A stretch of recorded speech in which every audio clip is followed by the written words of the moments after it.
Good, Jordan here. Okay, I'm gonna have to bug out. The conditions outside do not really allow for that, but there's been some stuff going on here, and, yeah, yeah. I had two deer dead in what would be the lawn in summer or spring, but right now it's just 3 feet of snow. They just walked up in front of my door and died. There's no marks on them, no signs of depredation.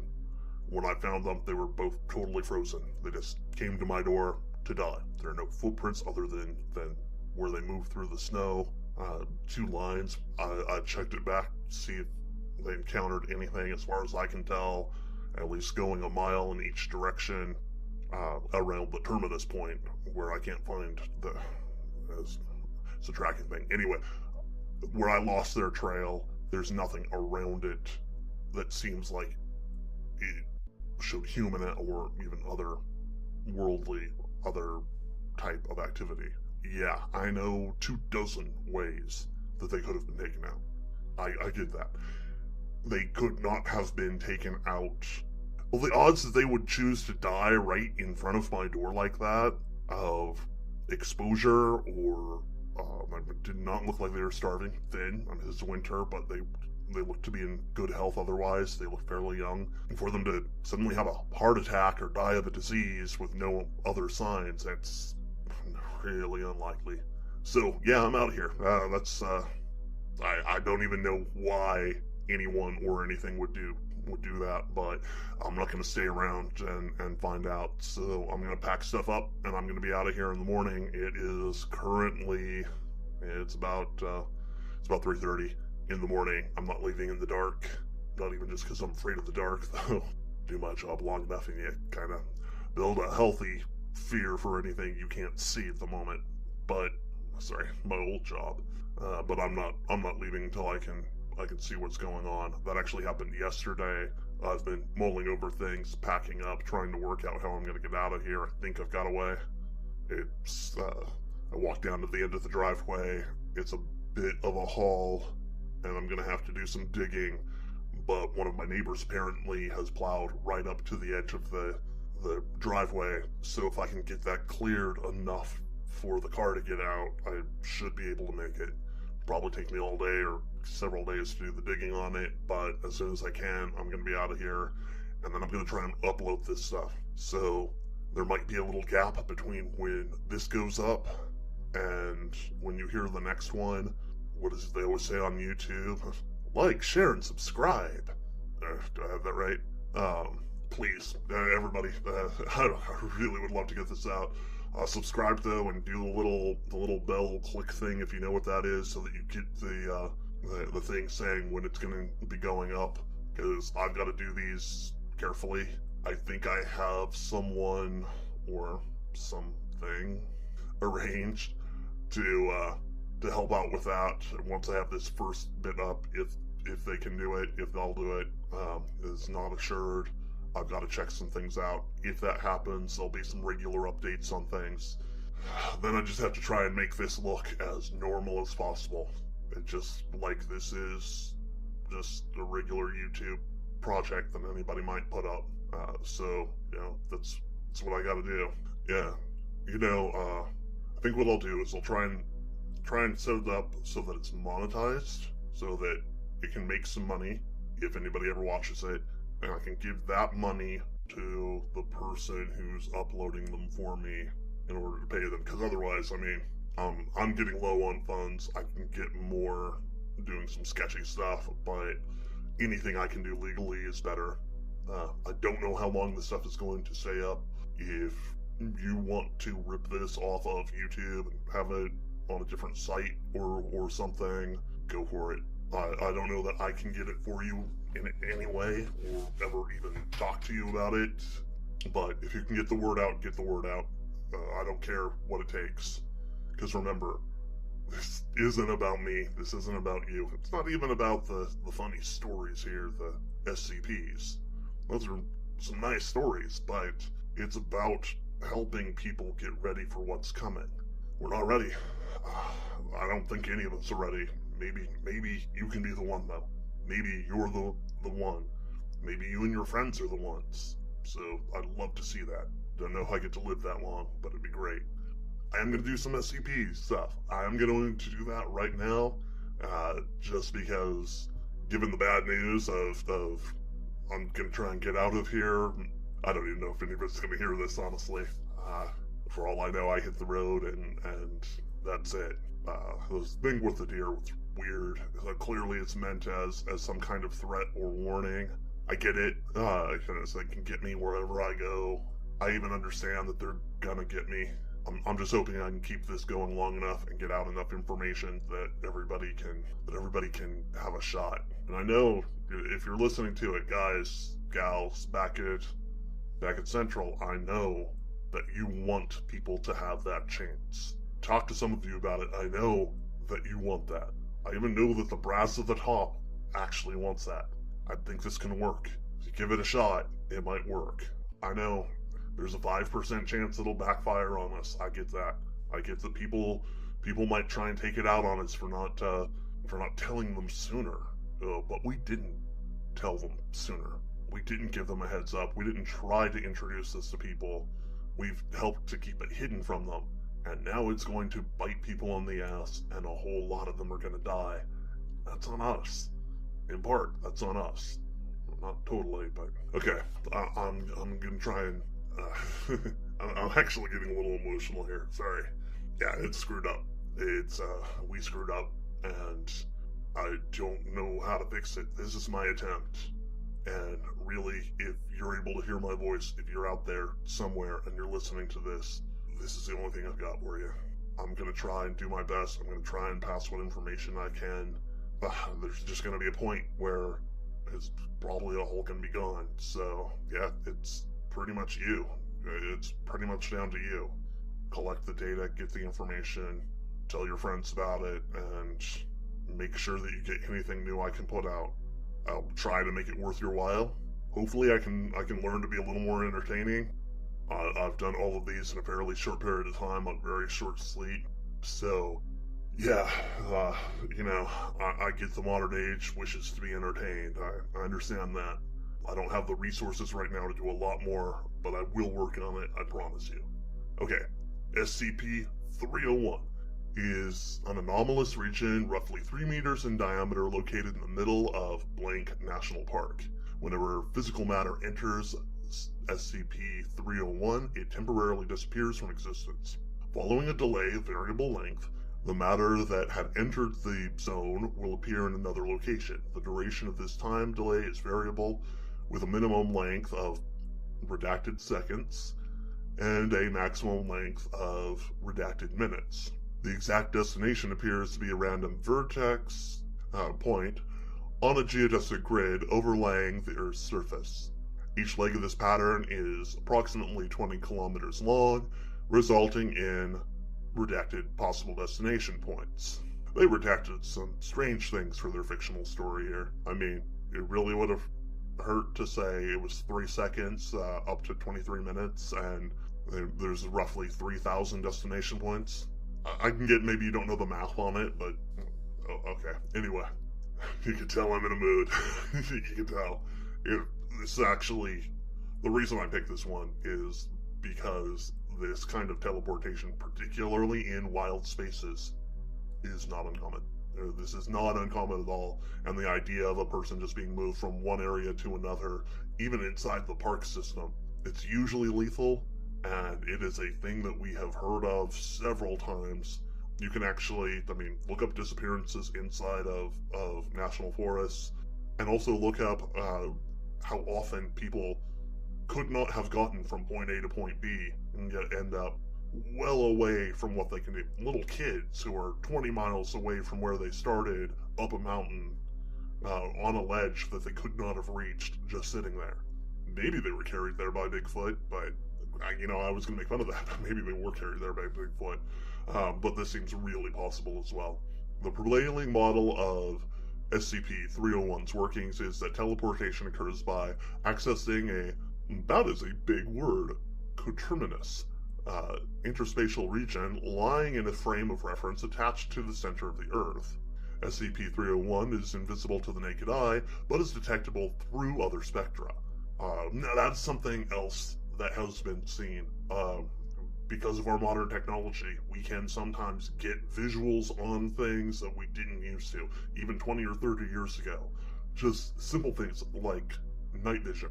If you can get class 3 or better night vision goggles, go out and look at the night sky, you'll see some shit. You will see things up there flying around that you do not hear and you cannot see otherwise.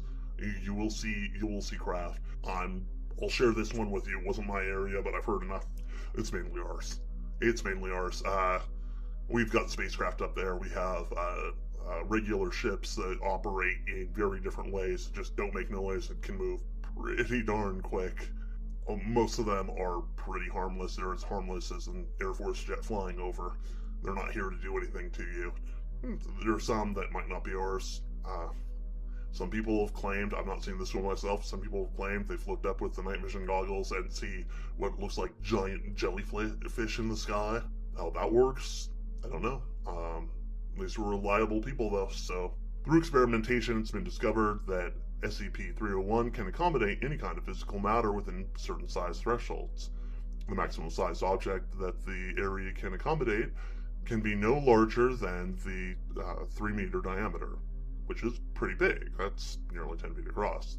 There is also a minimum limit, though this is based on density rather than size. Currently, most gases and anything on a molecular level are not affected by SCP-301. I have no reason why there would be that rule, but I don't know that rule doesn't work that way in real life, so cool. Now, they go into experiments, weird happenings inside this area. They have some interesting things and quite a bit of material. So, yeah, apparently you can travel to some areas. Got Brazil, Laos, Canada, Serbia, Florida, Nigeria. Yeah. If all space is local, going further away is just as easy as moving a few feet. I'm not saying that I can just personally walk out the door and be at the end of my driveway in my car, but you get the idea. If something like that is set up, there's no actual scientific reason why it can't go anywhere, including other realities or other worlds. Now let me look here at SCP-303.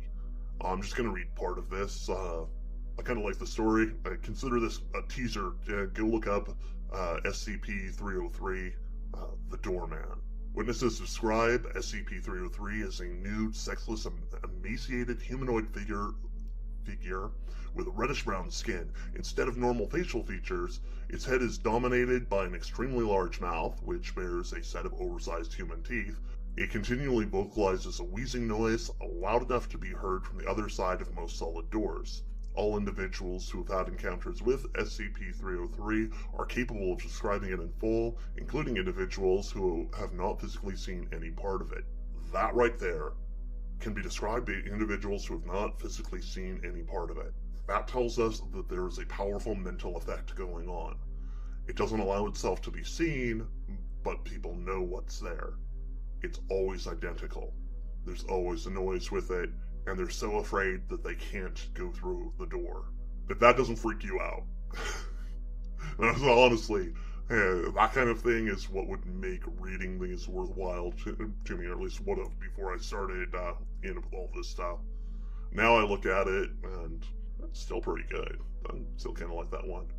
SCP-305 is a rock formation approximately humanoid size and shape of approximately. Remote recordings of SCP-305 show that it remains stationary at all times, even when interacting with human subjects. Again, that sounds like a mental effect. When viewed by a sentient observer, the rock appears to be a mobile, animated humanoid of indeterminate sex. This manifestation is formed of cracked rocks similar to SCP-305's physical form, and while it is faceless, subjects report that the cracks all over the surface begin to resemble human lips, and ears as it moves. Human subjects who make visual contact with this manifestation hear whispering voices. Although recording equipment in the area picks up nothing, and the phenomenon is observed even in subjects who are deaf from birth. Okay, I'm nodding along here. I can actually see several mechanisms by which which this would work, probably sonic in nature, even though they're not picking anything up. Ultrasound and infrasound are both mentally active components of things. I should really do up a little video thing sometime on sound and the interesting things that can be done with that. I want to do meditation first, though. I think that might be more useful to people. During this phase, the subject experienced feelings of friendliness and trust towards SCP-305. These sensations seem unrelated to actual content of the compliments, which range from off to nonsensical and disturbing. A short list of reported compliments is included. You have beautiful eye sockets. Redacted. Every one of your fingers. Your neck appears unusually flexible. In the second phase, the subject begins to hear many voices emanating from the rock. At this point, the whispers become critical, attempting to insult the object or undermine the subject's self-esteem, especially by playing on the subject's guilty conscience. Like the compliments, these insults make little sense when recounted, but have a profound psychological effect, driving the subject to suicide before the final phase in 20% of cases. If the subject is removed from SCP-305's presence during Phase 2, the subject will hallucinate that these insults are emanating from mouth-like cracks that appear to form on the ground, walls, and ceiling. In the third and final phase, the voices will abruptly stop. 2 to 10 hours from the cessation of hallucinations, the rock's humanoid manifestation will appear and kill the subject. Causes of death are varied, but include severe cardiac infarct. I believe they mean cardiac infarction.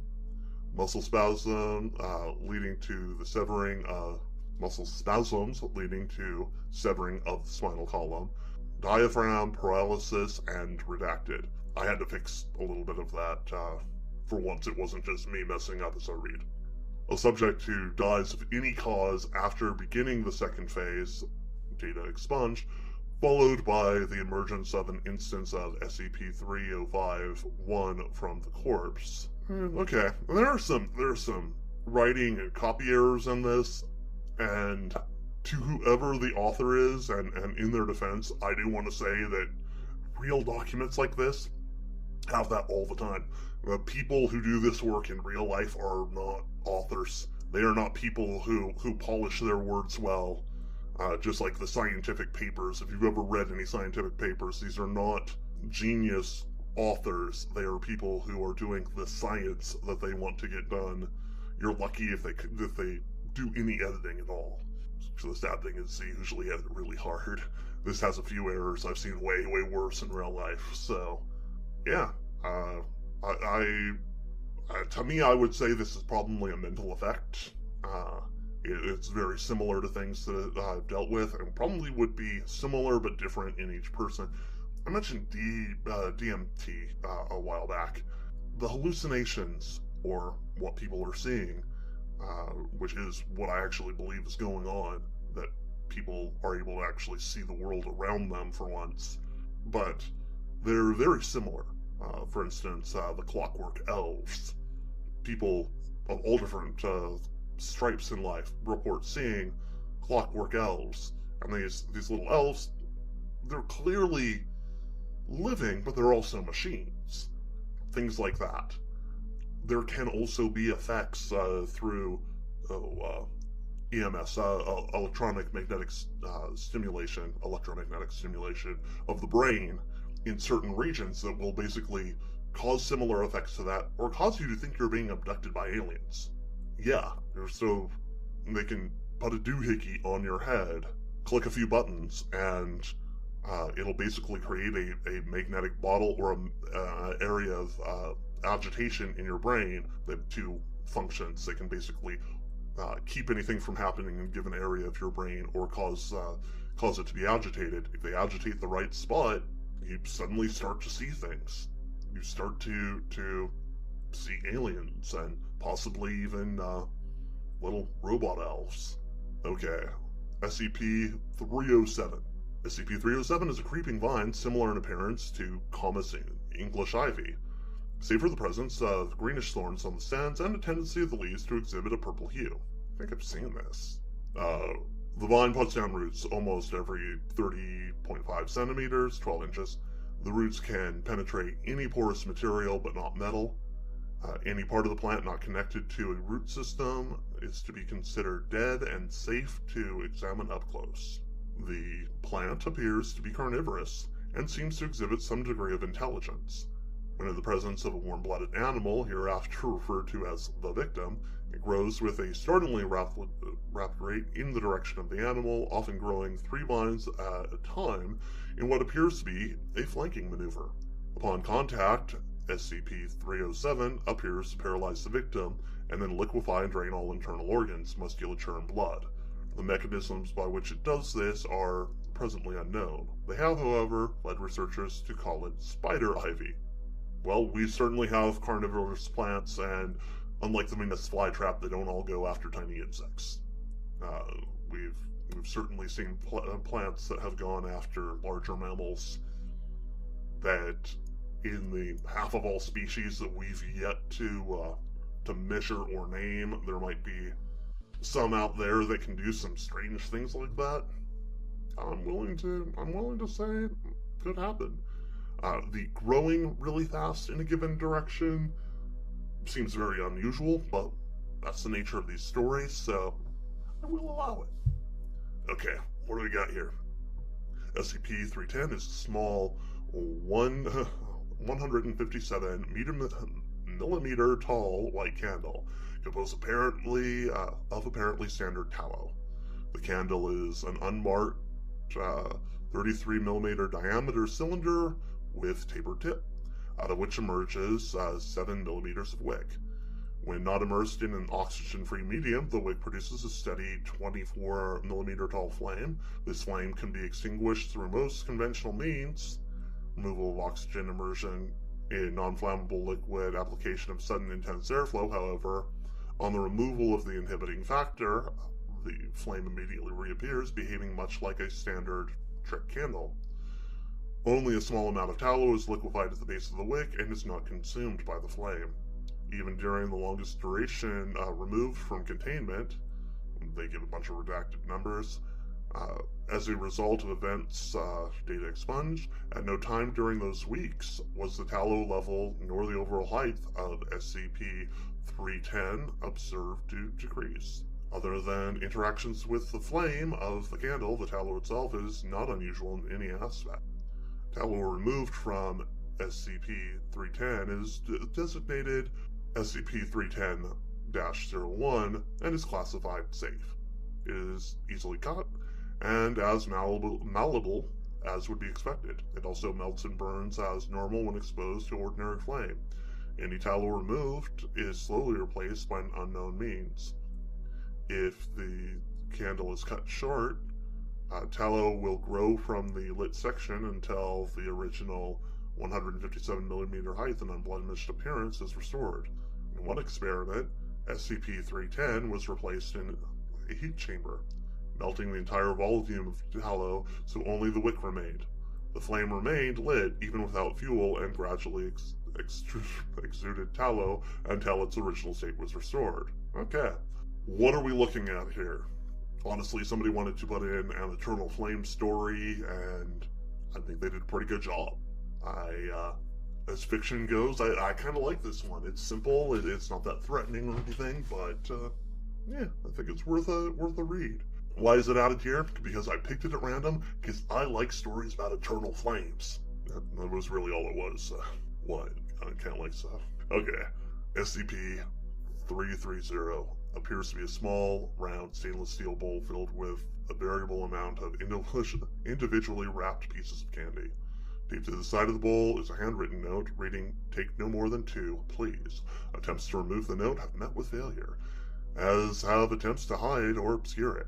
Testers have noted finding it impossible to avoid reading the note, and those who approach it from an opposite angle are aware of this request. When a quantity of candy greater than 2 pieces is removed, regardless of the means involved, the offender instantly has both hands severed at the wrist by an unknown method. Tests involving remote manipulation by Class D personnel resulted in the operator's hands being removed despite no direct contact. Inspection of the incision reveals that the cut is made at a molecular level, leaving no tool marks or identifying factors. It has been noted that the third piece must be removed within a certain time frame. After 24 hours, the count resets, and additional candy can be removed. That is somebody who wants to control their candy consumption. Or possibly yours. I like it. That's it. Again, with the objects, I haven't seen a lot, particularly of modern objects, that do these things. If it made you think that your hands were removed when they were clearly still there, I could see a means. If it was an ancient bowl that did one specific thing, yeah, maybe that one would be harder to honestly. But yeah, I just think those are fun. I think there's one about a vending machine that just does wacky, interesting things, and those are great stories. Good to read. They're going to help push your mind to accept new things. You don't even have to accept the stories as anything other than fiction. That's something to keep in mind. Like, you're listening to me going over these things. It's okay if you think it's all a joke. It's okay if you think it's all fiction. It's even okay if you think that I suck and you're just listening to this because you need something on in the background. Yeah, I know you do that. Because I do that too. So, that's all fine. As long as you're engaging with new material, with strange things, weird things, things that are hard to keep in mind at times, these are going to help you out. Now, SCP-347. This is an adult/young female standing 140 centimeters tall and 55 kilograms in weight. Despite being a seemingly average woman between the ages of 19 and 25, SCP-347 is completely invisible. This also includes everything inside her body at a given moment, although her waste products and saliva appear once they lose contact with her, but her skin, blood, and hair samples all remain invisible. Testing has confirmed that she has normal eyesight, despite the fact that cones and rods of the eyes must be visible in order for a human to see. SCP-347 describes herself as being an average female of mixed race, with brown hair and brown eyes and wavy black hair, and refers to herself as Claudia. Although it's highly likely that this is a false name taken from the actor Claude Rains, the lead of The Invisible Man. Her true identity has not yet been ascertained. Aside from her invisibility, the subject has no unusual traits other than immense skill in picking pockets, theft, and has been observed swallowing small objects in order to turn them invisible, displaying the ability to regurgitate them at will without dispensing all the contents of her stomach as well, a trick she claims she came up with after watching a Stevie Star performance on a late-night show. Well, yeah, you can do that. You just swallow it partially and hold it in your throat. It can be a little bit annoying. You have to learn not to swallow, but yeah, it can be done. SCP-347 was recovered in Redacted after local news had rumors about poltergeists in the house. Infrared cameras revealed that she gave off a human heat signature, was captured, went willingly to SCP custody, asking for normal comforts. I'm paraphrasing a lot of this. She's invisible.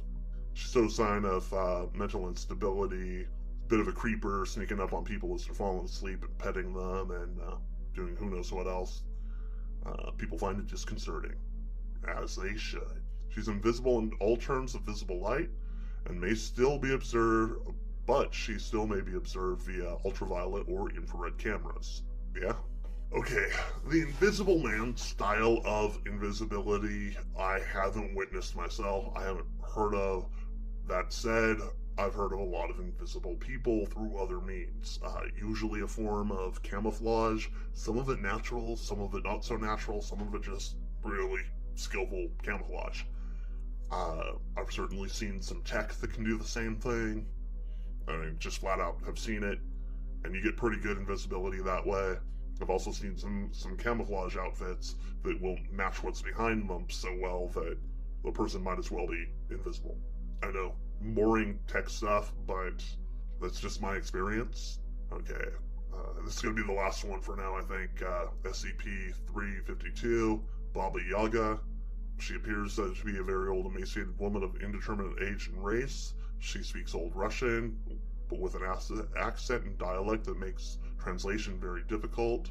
Very unwilling to communicate, with most of the conversations thus far made primarily of threats or statements of revenge. She has never identified herself by any name, and due to her aggressive nature, it's been impossible to determine any background information. She possesses a level of strength and speed much higher than should be possible for a person of her perceived age and physical dimensions, and has been shown moving loads in excess of 200 kilograms with little physical strain, and moving at speeds in excess of 70 kilometers per hour. SCP-352 can recover from wounds that would be lethal to a human being, including decapitation and disemboweling.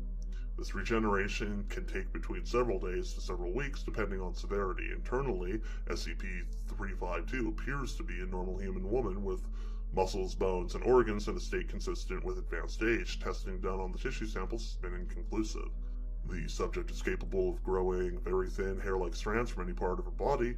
Apparently it will. These strands could grow several meters in an hour, and appear to be at least partially under the control of SCP-352, and have been observed crawling along floors and up walls and other structures. These hairs are clear and nearly invisible to the naked eye, and appear to be slightly weaker than standard human hair. The strands are also coated in a thin layer of chemical enzyme identical to the enzyme in the saliva of SCP-352. She produces an enzyme that is most concentrated in the saliva and hair, but is present in all bodily tissues. How it is produced and its exact chemical makeup are unknown. This enzyme reacts on contact with human tissue and rapidly attacks the nervous system. Symptoms manifest almost immediately include hallucinations, euphoria, suppression of cognitive or logical thinking, and suppression of pain receptors. This state persists for several days with mild exposure, and can become permanent with high exposure. Bites from the subject lead to high exposure in 99% of cases. She appears to subsist on a carnivorous diet, with strong preference for human flesh. She will create a web of hair and wait for prey to become exposed to the enzyme, and become more docile. She will often remove and eat the limbs of the prey item to prevent it from wandering away, and can take several days to fully devour prey. Humans have been observed to still be in a euphoric state and have no knowledge of the outside world, even as they suffer the loss of limbs and other bodily tissue. Baba Yaga. This is a classic tale. In many ways, it's one of the original urban legends. Is it based on something true? Most stories, if you research them deeply enough, were based on something at the time they were made up. Sometimes it's at a remove. Sometimes it's a very tangential thing. Sometimes it's much more pertinent. This probably came from regions where children were disappearing, which has been something that has happened throughout history. An example, look up The Children of Hamlin. If you've never encountered that story, well, go read it and get ready to not sleep for a week. So, I'm going to call this good for now. I'm going to attempt to keep on top of stuff. I'm going to attempt to set up a drop so that there will be regular content flows, because I know that's what YouTube likes, and it's what's going to get out to the most people. If I can't do that, if you can do anything to get this out there, I'd appreciate it. I don't care if you use the content. I don't care if you talk about the content. I don't care if you want to claim I'm a fraud. Whatever. Just get the information out there so that people who want to listen to it, to want to know what's coming, can have a shot. I know that I'm being vague about this. I'll try dropping more hints as I can. Yeah. In the next video, I'll try and put in a little bit more. I know that people aren't ready to hear it yet. Even after listening to all of this, it took a lot of us. It took a lot of agents. It took a lot of people who just soaked in this stuff for decades. Almost 2 years to actually be able to look at the data, see it with our own eyes, and understand what we were looking at. And even at that, a lot of the people didn't. A lot of things are falling apart behind the scenes. A lot of people in politics are falling apart, and they don't even know why. Hillary nearly... I can't go into that one. During the election, things did not go well, and she only glanced at the information from what my sources told me. Trump refused to look at it. It's why he was still standing. I don't blame him. As people not used to this, as people who are that important, you've got to be on top of your game. You can't be that affected by it, and it's going to affect people. The thing is that we also can't have leaders that don't know what's coming. Only that's what we're gonna get. And the top levels are being run right now by people who are clueless about what is about to happen. On the good side, they have advisors who know what they're doing. They have people to tell them what's going on. But if I told you what was going on, even now, even after all of this, even after listening to me, hopefully coming to trust me a little bit, you wouldn't believe it. And it's not just because it's stupid. It's just something that doesn't mesh with the human mind. You'd hear it, and you wouldn't even just write it off as a joke. You probably would unhear it. You would not remember it later. Oh, that isn't gonna help much. So we've got to move slowly, and at the same time, we've got to do it quick. Those deer...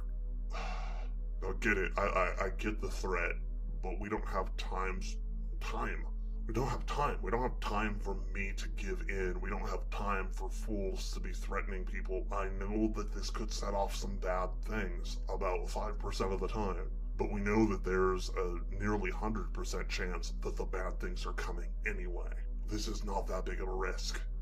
These people, the people listening to this, are smart. They're smart people, and they're the people willing to pay attention. These are the people willing to do the work. These are the 5% of the population that might have a shot. All I can ask is, guys back at the base, the men and women of Central, the people with the organization, all I can ask you is that you give them a chance. Even if the orders come in to kill me, if you can leave this up, I mean, come on, guys. We all know how to do this, and we all know that orders aren't infallible. And quite frankly, most of us who have been out in the field know that this is the time. We've got one shot, maybe two, but if this doesn't work, we may not have another. So help out. The rest of you, prepare. Get your minds ready. I will try to be back. I will try and have something up tomorrow even. It probably won't seem like it's tomorrow to me, but I can get into that later. Don't worry, it's just internet time differences. So, yeah, if you don't hear from me, then still get ready. It's coming, and nothing we can do can stop it, but we might be able to survive. Thanks.